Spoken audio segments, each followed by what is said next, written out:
À exactement 9 heures, le cornu franchissait les portes de l'Élysée, tenant sous le bras une mallette en cuir noir renfermant ce que l'on pourrait appeler la bombe administrative la plus dévastatrice de toute la vieille République. Il avait exigé un entretien immédiat avec le président évoquant une urgence budgétaire si brûlante qu'elle ne souffrait aucun délai. Emmanuel Macron l'avait accueilli dans son bureau avec ce petit rictus satisfait typique de ceux qui s'imaginent que tout leur échappe, mais rien ne leur échappe. Sébastien, mon fidèle chef du gouvernement, lança Macron en se levant théâtralement. J'espère que votre baptême du feu à Matignon n'a pas été trop rude. Les montagnes de dossiers ne vous ont pas encore enseveli. J'espère. Le cornu avait posé sa mallette sur le bureau présidentiel et avait regardé Macron droit dans les yeux. Son visage était grave, déterminé, celui d'un homme qui s'apprête à jouer le coup le plus important de sa vie. Monsieur le Président, asseyez-vous, nous avons des choses très importantes à nous dire. Le ton était si solennel que Macron avait immédiatement perdu son sourire. Il s'était rassis derrière son bureau, soudain méfiant, tandis que le cornu ouvrait sa mallette et en sortait une épaisse liasse de documents qu'il avait étalés méthodiquement. De quoi ça? À exactement 9 heures, le cornu franchissait les portes de l'Élysée, tenant sous le bras une mallette en cuir noir renfermant ce que l'on pourrait appeler la bombe administrative la plus dévastatrice de toute la vieille République. Il avait exigé un entretien immédiat avec le président évoquant une urgence budgétaire si brûlante qu'elle ne souffrait aucun délai. Emmanuel Macron l'avait accueilli dans son bureau avec ce petit rictus satisfait typique de ceux qui s'imaginent que tout leur échappe, mais rien ne leur échappe. Sébastien, mon fidèle chef du gouvernement, lança Macron en se levant théâtralement. J'espère que votre baptême du feu à Matignon n'a pas été trop rude. Les montagnes de dossiers ne vous ont pas encore enseveli. J'espère. Le cornu avait posé sa mallette sur le bureau présidentiel et avait regardé Macron droit dans les yeux. Son visage était grave, déterminé, celui d'un homme qui s'apprête à jouer le coup le plus important de sa vie. Monsieur le Président, asseyez-vous, nous avons des choses très importantes à nous dire. Le ton était si solennel que Macron avait immédiatement perdu son sourire. Il s'était rassis derrière son bureau, soudain méfiant, tandis que le cornu ouvrait sa mallette et en sortait une épaisse liasse de documents qu'il avait étalés méthodiquement. De quoi s'agit-il, Sébastien? Il s'agit, avait répondu le cornu d'une voix parfaitement calme, de votre opération fusible et du fait que je refuse catégoriquement d'être votre bouc émissaire. Le silence qui avait suivi était assourdissant. Macron était devenu livide. Comment le cornu pouvait-il connaître l'existence de cette opération? Comment avait-il découvert en si peu de temps ce qui devait rester absolument secret? Je ne comprends pas de quoi vous parlez, avait bégayé le président, tentant désespérément de reprendre contenance. Le cornu avait sorti le premier document de sa liasse et l'avait posé devant Macron. C'était une copie du plan original de l'opération Fusible, avec les signatures d'Alexis Kohler et l'annotation manuscrite validée et aimée dans la marge. Vous ne comprenez pas. Alors permettez-moi de vous rafraîchir la mémoire.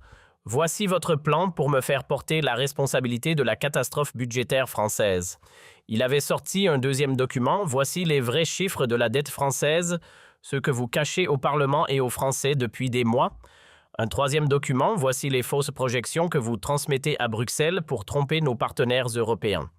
Un quatrième, et voici mes préférés, les emails échangés hier entre vous et Alexis Kohler où vous vous félicitez d'avoir trouvé le fusible parfait pour absorber l'impopularité des réformes à venir.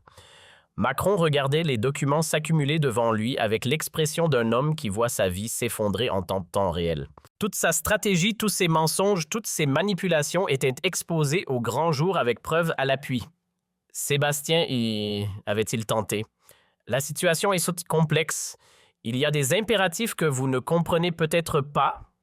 Complexe avait explosé le cornu. Vous appelez ça complexe.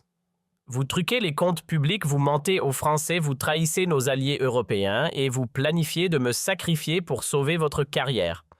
C'est découvrir qu'on a consacré sa carrière à servir un homme qui considère la France comme son jouet personnel. Macron avait essayé de se ressaisir. Sébastien, calmez-vous. Vous ne mesurez pas les enjeux. Les enjeux. Le cornu avait ri. Je les mesure parfaitement. L'enjeu, c'est votre survie politique et vous êtes prêt à détruire n'importe qui pour l'assurer. Il était retourné s'asseoir en face du président et avait sorti une dernière liasse de documents qu'il avait posés avec un bruit sec sur le bureau. Voici ma réponse à votre opération Fusible, un dossier de 300 pages qui documente cette année de mensonges présidentiels. Toutes vos promesses non tenues, tous vos chiffres truqués, toutes vos manipulations de l'opinion publique. Avec preuves, témoignages et documents officiels. Macron avait parcouru les premières pages et son teint était devenu de plus en plus blême.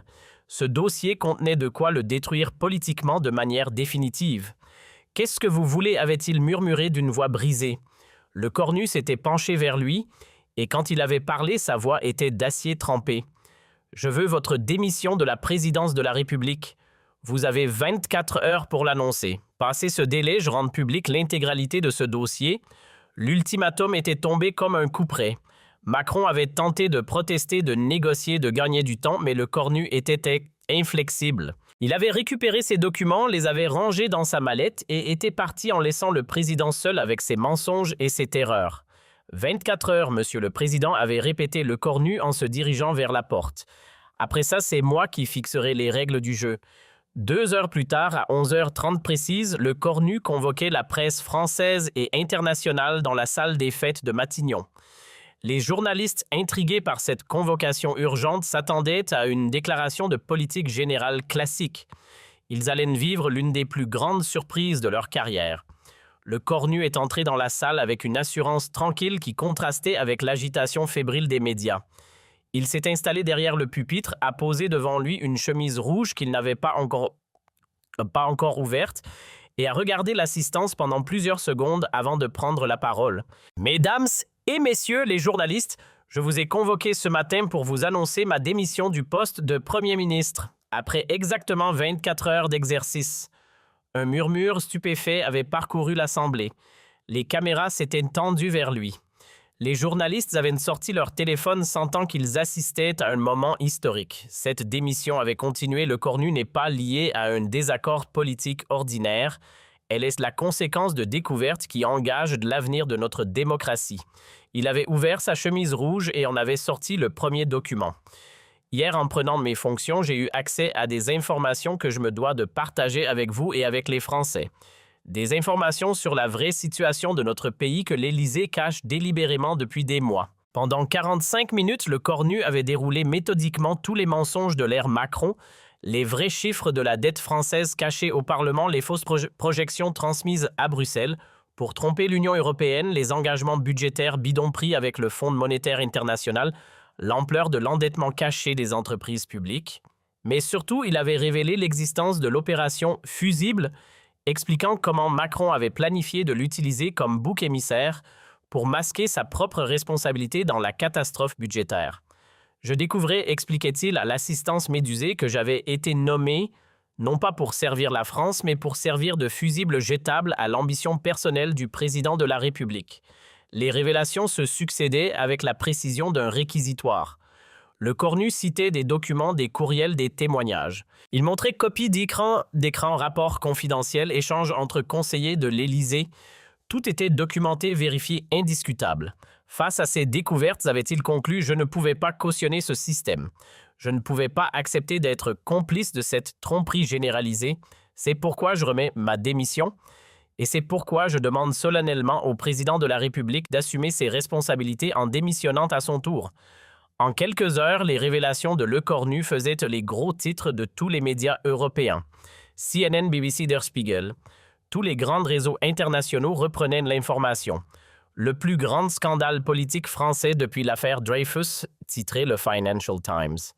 À l'Élysée, c'était la panique totale. Les conseillers de Macron couraient dans tous les sens, tentant désespérément de limiter les dégâts. Mais comment démentir des documents officiels? Comment nier des courriels authentifiés? Comment contester des chiffres provenant de leur propre service? Macron avait bien tenté une contre-attaque. À 18h, il s'est exprimé depuis l'Élysée, accusant le cornu de trahison et de manipulation. Mais son discours sonnait faux. Face aux preuves accablantes produites par son ancien Premier ministre, ses dénégations paraissaient pathétiques.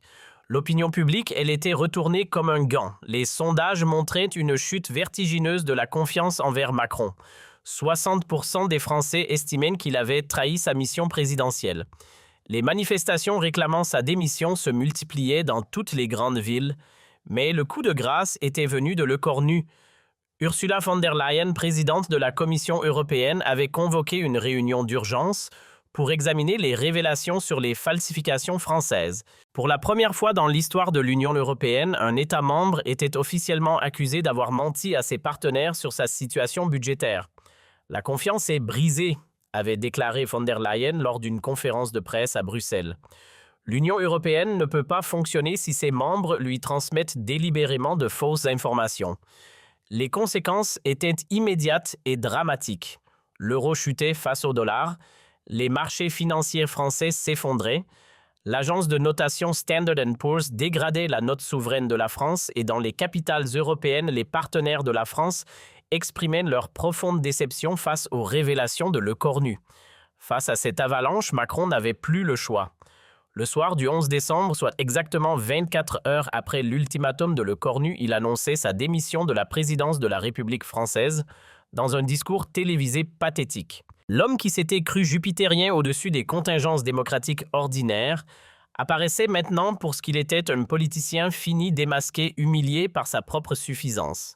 « Je prends acte, disait-il d'une voix brisée, de la perte de confiance exprimée par une partie des Français et de nos partenaires internationaux. Dans l'intérêt supérieur de la République, je remets ma démission entre les mains du Conseil constitutionnel, conformément à l'article 7 de notre Constitution. » Sébastien Le Cornu regardait ce discours depuis son bureau de Matignon qu'il n'avait occupé que 24 heures, mais qui avait suffi à changer le cours de l'histoire française.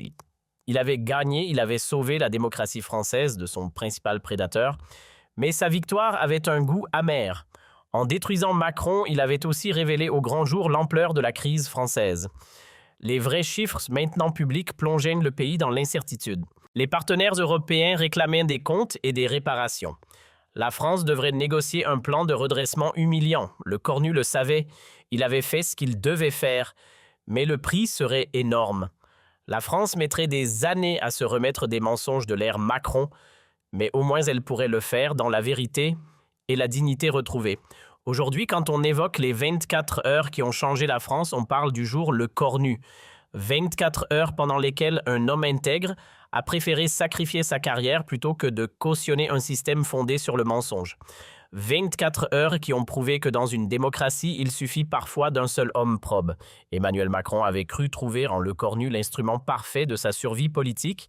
Il avait créé lui-même les conditions de sa propre destruction en donnant à Le Cornu accès à tous les secrets d'État. Il lui avait fourni toutes les armes nécessaires pour l'anéantir. C'est là l'ultime ironie de cette histoire extraordinaire. Le plus court mandat de Premier ministre de l'histoire française aura été le plus déterminant. 24 heures ont suffi à un homme d'honneur pour comprendre l'ampleur de la corruption et trouver le courage de la dénoncer au monde entier. Sébastien Le Cornu n'aura été Premier ministre qu'une journée, mais cette journée aura sauvé la République française. 24 heures, c'est tout ce qu'il a fallu à Sébastien Le Cornu pour faire trembler l'Élysée sur ses fondations et plonger Emmanuel Macron dans le plus grand choc de sa présidence. Hier matin, Le Cornu était nommé Premier ministre dans une cérémonie officielle. Aujourd'hui, il remettait sa démission avec un sourire énigmatique qui glaçait le sang du président. Mais que s'est-il passé dans ces 24 heures qui ont changé le cours de l'histoire politique française? Ce que vous allez découvrir dépasse tout ce qu'on peut imaginer dans les couloirs du pouvoir. Personne, absolument personne, ne s'attendait à ce qui allait se passer ce matin-là du 10 décembre. Pas même l'entourage présidentiel qui savourait déjà cette nomination stratégique et certainement pas Le Cornu lui-même qui ignorait encore dans quel piège on venait de le faire tomber. Tout a commencé la veille dans le bureau ovale de l'Élysée. Emmanuel Macron faisait les 100 pas devant la fenêtre, observant les jardins où des journalistes attendaient l'annonce officielle. Ses conseillers étaient rassemblés autour de la grande table Alexis Kohler, le secrétaire général, fidèle depuis 8 ans, Bruno Roger-Petit, le conseiller en communication qui orchestrait chaque virgule des discours présidentiels, et Stéphane Séjourné, l'homme de l'ombre qui connaissait tous les secrets de l'Élysée. Tous affichaient la satisfaction particulière des courtisans qui viennent de résoudre un problème majeur. François Bayrou était tombé sur un vote de censure 3 jours plus tôt, laissant la France dans une crise gouvernementale sans précédent. Les manifestations se multipliaient dans les rues, les syndicats appelaient à la grève générale et l'opinion publique réclamait des comptes. Il fallait un nouveau Premier ministre et vite. Sébastien Lecornu, c'est le choix parfait, expliquait Kohler en consultant ses notes. Loyal depuis toujours. Il connaît les dossiers de défense et surtout, il avait marqué une pause significative, il ne posera pas de questions embarrassantes sur les chiffres budgétaires. Macron avait souri. Exactement ce qu'il voulait entendre. Lecornu était prévisible, malléable, parfaitement contrôlable. L'ancien ministre de la Défense avait toujours obéi aux directives présidentielles sans broncher. Il ne risquait pas de découvrir ce que l'Élysée cachait depuis des mois. « Parfait », murmurait Macron en ajustant sa cravate. « Sébastien comprend les règles du jeu, il exécutera nos décisions sans créer de vagues. » Roger Petit avait sorti son téléphone. « Monsieur le Président, les médias attendent l'annonce officielle. Comment présentez-vous la nomination ? » « Expérience, loyauté, continuité », avait répondu Macron machinalement. Un homme de confiance pour traverser cette période difficile. Mais ce que qu'aucun d'eux ne savait, c'est qu'à quelques kilomètres de là, dans son bureau du ministère de la Défense, Lecornu venait de recevoir un appel qui allait pulvériser tous leurs plans. L'appel était arrivé à 16h47 précise. Lecornu finalisait ses derniers dossiers avant sa nomination officielle quand son téléphone personnel avait vibré. Un numéro qu'il ne reconnaissait pas. Mais quand il avait décroché la voix au bout du fil, l'avait immédiatement glacé. « Sébastien, c'est Jacques Chirac. Il faut absolument que nous parlions avant ta nomination officielle. Ce soir, chez moi, 20h, et viens seul. » Lecornu avait failli lâcher son téléphone. Jacques Chirac, l'ancien président officiellement retiré de la vie politique depuis des années, que pouvait-il bien lui vouloir et surtout, comment avait-il su pour la nomination qui n'était même pas encore annoncée? « Sébastien, » avait dit la voix fatiguée mais encore ferme de Chirac, « ce que Macron s'apprête à te faire subir dépasse l'imagination. Avant que tu acceptes que ce poste, il y a des choses que tu dois absolument savoir. Des choses qu'il ne te dira jamais. » Le rendez-vous avait été fixé dans la résidence privée de Chirac, boulevard Saint-Germain. Un lieu discret loin des caméras et des oreilles indiscrètes. Quand Lecornu était arrivé à 20h précise, il avait trouvé l'ancien président installé dans son bureau entouré de dossiers et de documents qu'il semblait étudier depuis des heures. « Jacques, que se passe-t-il » avait demandé Lecornu en s'asseyant en face de son mentor. Chirac n'y était pas allé par 4 chemins. Il avait sorti un dossier épais marqué d'un tampon rouge « Secret défense » qu'il avait poussé vers Lecornu avec la gravité d'un homme qui s'apprête à révéler un secret d'État. Ce dossier contient la vraie situation financière de la France. Pas celle que Macron présente au Parlement, pas celle qu'il communique aux médias, mais la réalité brute des chiffres que même ses ministres ne connaissent pas. Lecornu avait ouvert le dossier et parcouru les premières pages. Ce qu'il y lisait lui glaçait le sang. La dette française ne s'élevait pas à 110% du produit intérieur brut, comme annoncé officiellement, mais à près de 180% si l'on comptait les engagements cachés. Les déficits des entreprises publiques minorées dans les comptes officiels représentaient à eux seuls l'équivalent de 400 milliards d'euros de passifs non provisionnés. « Mon Dieu » avait murmuré Lecornu. « Comment est-ce possible » Yapir avait continué Chirac en tournant plusieurs pages. « Regarde les projections pour 2026. Si rien ne change, la France sera techniquement en faillite dans 18 mois. » Nos partenaires européens l'ignorent parce que Macron leur transmet délibérément de faux chiffres.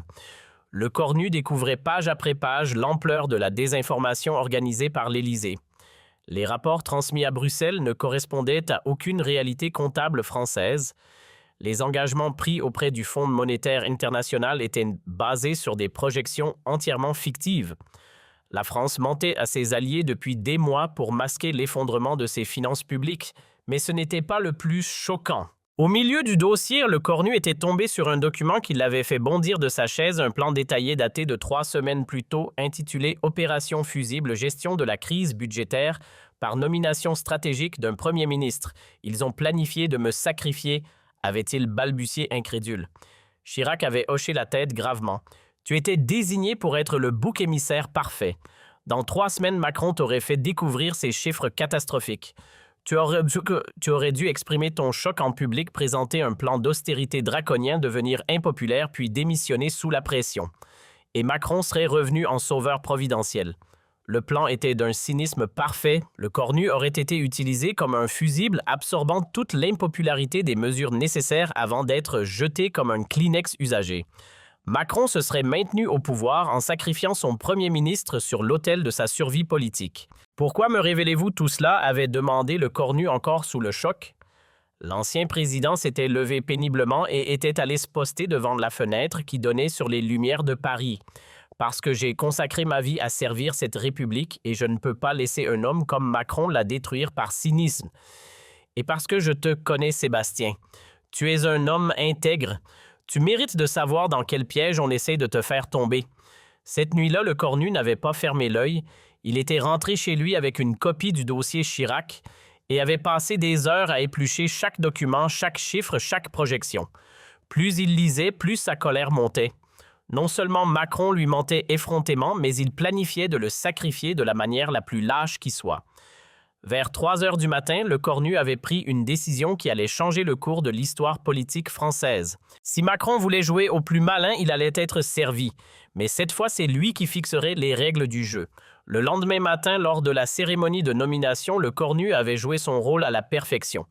Sourire de circonstance, poignée de main chaleureuse avec Macron, déclaration convenue sur l'honneur de servir la France. Mais intérieurement, il bouillait, il savait exactement ce qui l'attendait, et dès son arrivée à Matignon le lendemain matin, le cornu avait mis son plan en action. Officiellement, il demandait simplement à consulter les dossiers budgétaires, ce qui était parfaitement normal pour un nouveau premier ministre. Officieusement, il voulait constituer un dossier à charge contre Macron en utilisant les ressources de l'État. Sa première demande avait surpris ses collaborateurs. Je veux tous les documents sur les véritables finances françaises. Pas les versions édulcorées, pas les synthèses pour la presse. Les vrais chiffres avec tous les engagements hors bilan. Son directeur de cabinet, Michel Cazeneuve, ancien élève de l'École nationale d'administration rompu aux arcanes budgétaires, avait sourcillé. Monsieur le Premier ministre, certains de ces documents sont classifiés. J'ai l'habilitation la plus élevée de la République. Après, le président avait coupé le cornu. Je veux tout voir. Tout. En quelques heures, les bureaux de Matignon s'étaient transformés en centre de crise. Les dossiers s'accumulaient sur la table de travail de le cornu, projections budgétaires réelles, endettement caché des entreprises publiques, engagements internationaux non provisionnés, déficit masqué des collectivités locales. L'ampleur de la catastrophe dépassait même les révélations du dossier Chirac. Mais le cornu ne s'arrêtait pas là. Il avait aussi demandé quelque chose d'inédit, l'historique complet des communications officielles de l'Élysée. Tous les discours, toutes les déclarations, tous les chiffres annoncés publiquement par Macron et son entourage. Vous voulez faire une analyse de cohérence, avait demandé Cazeneuve intrigué. Quelque chose comme ça, avait répondu le cornu avec un sourire énigmatique. En réalité, le cornu constituait méticuleusement un dossier qui documentait cette année de mensonges présidentiels. Chaque promesse non tenue, chaque chiffre truqué, chaque arrangement avec la vérité. Il avait l'intention de démontrer que l'administration Macron reposait intégralement sur la désinformation systématique. L'après-midi même, il avait fait une découverte qui l'avait révolté au plus haut point. Dans les archives de correspondance entre l'Élysée et Matignon, il était tombé sur un échange de courriels datant de la veille entre Macron et son directeur de cabinet. « Sébastien est parfait pour le rôle », écrivait Alexis Kohler. Suffisamment loyal pour ne pas broncher au début, suffisamment intègre pour que sa chute paraisse crédible quand nous révélerons les vrais chiffres. La réponse de Macron était d'un cynisme glaçant. Excellente analyse. Sa réputation d'honnêteté rendra sa démission d'autant plus efficace pour nous dédouaner. Préparez le calendrier de l'opération fusible. Le cornu serrait les poings en lisant ces mots. Il parlait de lui comme d'un objet, d'un instrument jetable destiné à absorber leur impopularité. Pour Macron, il n'était même pas un homme politique respectable, juste un fusible humain qu'on ferait sauter au bon moment. Cette découverte avait achevé de le convaincre. Il ne pouvait pas, il ne devait pas laisser passer ça. Pas seulement pour lui, mais pour tous ceux qui, après lui, subiraient le même traitement. Pour tous ces serviteurs de l'État que Macron considérait comme des pions sur son échiquier personnel. Le soir même, le cornu avait convoqué une réunion avec ses plus proches collaborateurs. Officiellement, c'était un briefing sur les priorités du nouveau gouvernement. Officieusement, c'était une déclaration de guerre à l'Élysée. « Messieurs, dames », avait-il commencé en s'asseyant au bout de la longue table de la salle du Conseil, « ce que je vais vous demander va vous surprendre. Je veux que vous me prépariez un rapport complet sur les incohérences de la politique gouvernementale depuis… » Cazeneuve avait froncé les sourcils. Un audit de gestion, monsieur le Premier ministre, je veux les preuves de tous les mensonges, de toutes les dissimulations, de toutes les manipulations de l'opinion publique. Le silence était tombé sur la salle. Jamais un premier ministre n'avait demandé un tel dossier sur le président qui venait de le nommer.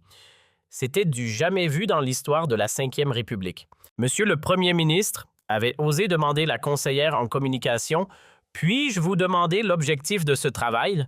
Le cornu avait souri, mais ce sourire n'avait rien de rassurant. L'objectif Emmanuel Macron exactement ce qu'il mérite. Cette nuit-là, c'était l'effervescence dans les bureaux de Matignon. Les équipes de Le Cornu travaillaient d'arrache-pied, épluchant des années d'archives, vérifiant des milliers de documents, recoupant des déclarations et des témoignages. Ils reconstituaient pièce par pièce le puzzle de la désinformation macroniste. Et quel puzzle effarant cette année de mensonges méthodiques, les chiffres du chômage artificiellement minorés, les promesses électorales abandonnées sans explication, les réformes présentées comme sociales alors qu'elles étaient antisociales, les succès diplomatiques inventés de toutes pièces, les bilans économiques systématiquement maquillés. Le Cornu avait entre les mains de quoi faire tomber non seulement Macron, mais tout l'édifice de communication présidentielle construit depuis 2300 pages de révélations explosives documentées, vérifiables, irréfutables. Pendant ce temps, à quelques centaines de mètres de là, Emmanuel Macron dormait paisiblement dans ses appartements présidentiels. Convaincu d'avoir réglé ses problèmes en nommant Le Cornu, il ignorait qu'il venait de commettre la plus grave erreur de sa carrière politique. Le matin du 11 décembre, Le Cornu s'était réveillé avec la satisfaction du devoir accompli. Son dossier était prêt, 300 pages de révélations explosives, documentées, vérifiées, irréfutables. De quoi pulvériser définitivement la crédibilité de Macron et de son entourage. Mais ce n'était pas tout. Le Cornu avait aussi préparé sa sortie. Pas question de démissionner discrètement comme un ministre ordinaire. Non, il allait frapper un grand coup, un coup qui marquerait l'histoire politique française. À 9 heures précises, il s'était présenté à l'Élysée avec son dossier sous le bras. Il avait demandé à voir Macron immédiatement prétextant une urgence nationale. Le président l'avait reçu dans son bureau avec le sourire confiant de celui qui croit contrôler la situation. « Sébastien, mon cher Premier ministre, j'espère que votre première nuit à Matignon s'est bien passée. » Le Cornu avait posé son dossier sur le bureau présidentiel et avait regardé Macron droit dans les yeux. « Monsieur le Président, nous devons parler sérieusement. » Le ton était si grave que Macron avait immédiatement cessé de sourire. Il avait jeté un coup d'œil au dossier, puis avait relevé la tête vers Le Cornu avec une expression soudain méfiante. « De quoi s'agit-il » ? « Il s'agit, avait répondu Le Cornu d'une voix parfaitement calme, de votre opération, fusible, et du fait que je refuse d'être votre bouc émissaire. » Le silence qui avait suivi était assourdissant. Macron était devenu livide. Comment Le Cornu pouvait-il être au courant? Comment avait-il découvert si vite ce qui était censé rester secret? « Je ne vois pas de quoi vous parlez, avait bégayé le président. Le Cornu avait ouvert son dossier et avait sorti une liasse de documents qu'il avait étalés sur le bureau. Vraiment, alors peut-être que ces documents vont rafraîchir votre mémoire. Voici le plan de l'opération fusible avec votre signature. Voici les vrais chiffres de la dette française que vous cachez depuis des mois. Voici les faux documents que vous avez transmis à Bruxelles. Et voici... » Il avait sorti une dernière feuille qu'il avait posée devant Macron comme on pose un ultimatum.